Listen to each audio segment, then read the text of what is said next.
Junior speeches are live. I'm comparing God. Junior speeches are quick. Something be the very best.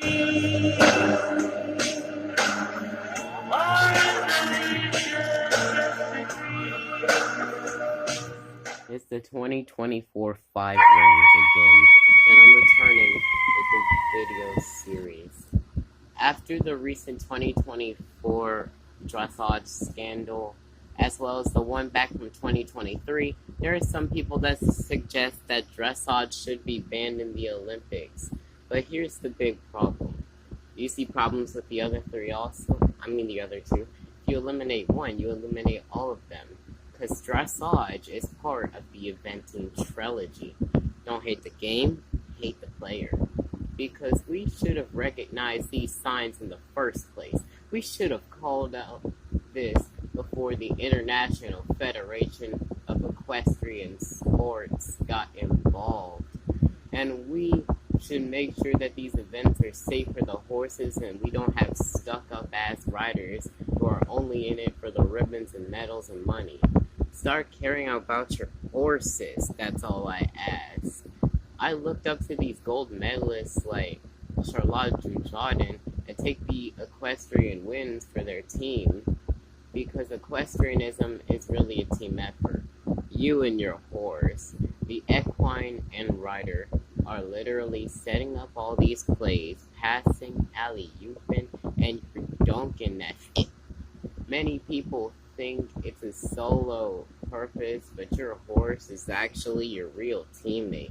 I hope there are actual equestrians watching before they go on to tomorrow's Grand Prix of Dressage Day 2, because remember dressage on 27th July?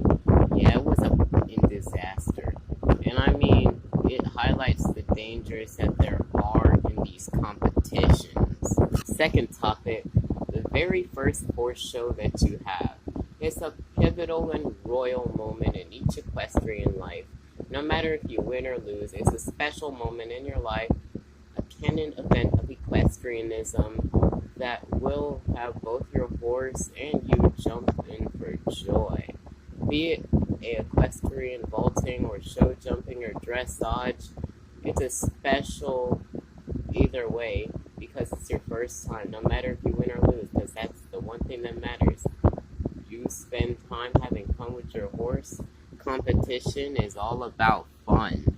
I agree that some of them have their first time competing nervous as fuck, and they have the anxiety, the fears that they can't readily see, and they are the fact that they think that they are not ready enough, but truly you are. It's your first horse show, so you don't need to act like a pro. Just go out there and give it your all. You forgot your commands for the dressage event, now you don't know how to create the piaffe. Oh no, you miscalculate one of the jumps and fall off your horse. Oh no, you fell off while you were dancing and vaulting.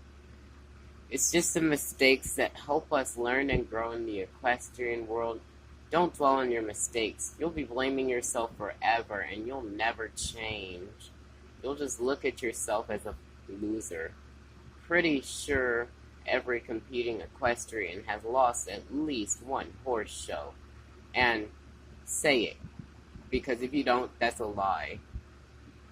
All you have to do is chin up and dust yourself off. Tell your horse that we tried our best and will train harder for the next time. Don't end up like these horse abusers that be punishing their horses for a loss. Animals don't understand punishments like people do. Holy. Because animals don't know about defeat. They don't know about victory either. I don't think they'll give a crap if they are wearing an award ribbon with pride. And motherfuckers, when we drop off our horse, we go up and get up and check our horse for the injuries before we even check ourselves. That's a real rider right there, and we've seen it. One of these show jumping clips. Do you need me to play it? Go watch Equestrian Edits, you'll soon find it. By the way, do you remember the famous horse known as Hickstead? one of the best riders alive, and he was also one among the Hall of Fame. These equines will be remembered. R.I.P. People say they had a heart attack, and that's wrong. It's caused by an aortic rupture, and that differs greatly from a heart attack, although it is a heart issue. Eric Lamaze was really looking forward to competing with him at the 2012 London Olympic Games. Their partnership was one of trust, courage, and shared memories. They were really cherished forever. Now, this is going to be sensitive to the children. I advise not watching this unless you're 13 years old. So a teacher would ask her class, "What is..."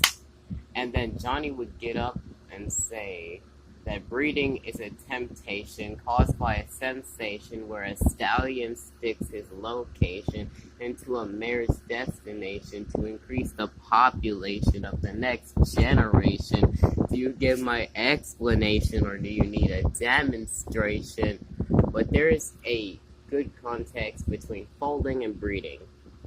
And breeding is the act of generating the world for the foal.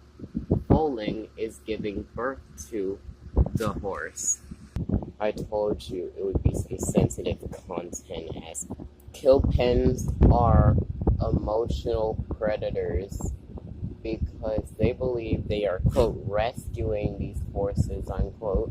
Today I'm trying to uncover the myth and the actual lore behind kill pens and why you should never rescue a horse from them. Yes, I actually said don't rescue a horse from them, because what I say next will shock you. Kill pens indeed harbor a dark truth that's often hidden from view. Let's delve into the reality behind these facilities and why purchasing from them might not be the solution to saving animals. 1. How kill pens operate. Kill pens attend auctions and purchase donkeys and horses. These animals are then held captive, with the threat of being shipped to slaughter if exorbitant prices aren't paid. Some so-called kill pens inflate prices for their own animals or those of their friends. Auction house workers may also artificially inflate prices. In some cases, these pens lack the necessary licenses to ship animals for slaughter. Threatening harm to an animal generates more money for them than asking for donations to help abused and neglected animals. 2. The deplorable conditions. Animals suffer in kill pens, exposed to diseases and deprived of proper care and nutrition. Some die there, while others endure abuse from heartless individuals driven by greed. These pens claim to be saviors, but they outbid families and individuals genuinely seeking to provide loving homes for these animals. Ultimately, they send these animals to their demise, perpetuating the slaughter pipeline. Purchasing from kill pens inadvertently funds their operations and prevents legitimate rescues from saving animals. 3. Separation of mothers and foals. Kill pens willfully separate mothers from their foals. The mothers are shipped to slaughter, while the foals are sold off to rescuers. This heart-wrenching practice adds to the suffering of these innocent animals. In summary, buying animals from kill pens doesn't truly save them. It perpetuates the cycle of exploitation. These places need to be shut down, and genuine rescues should focus on more ethical avenues to save animals. These emotional predators and kindness predators will prey on your kindness. These are the kinds of kill pens that abduct animals in the wild and capture someone that has equestrian horses, and then they would straight up abuse it. Like, they would be punishing it, leaving it in the dark, cold nights, sometimes even make it unsterile around the place. They'll never put in the effort to clean up their and it's worse for the mares, because they get separated from their foals. And at birth, too, now they are malnourished, broke, depressed, and lonely. They haven't eaten in days. They're susceptible to diseases. They may test positive for at least something on the equine disease list. They'll sell off the horses, so-called threaten them about these horses, saying, oh, they're going to go to slaughter if you don't help them. 98% of the horses eventually stay there. So shut the up. And what did these animals do to y'all? It's such a shame that only Raleigh Link was talking about this. Other equestrians should shut this demonic practice off, because it's literally the spawn of Satan. Okay, have a good day. That's all I wanted to say. A bird on a tree is never afraid of a branch breaking, because his trust isn't in the branch, but in his own wings.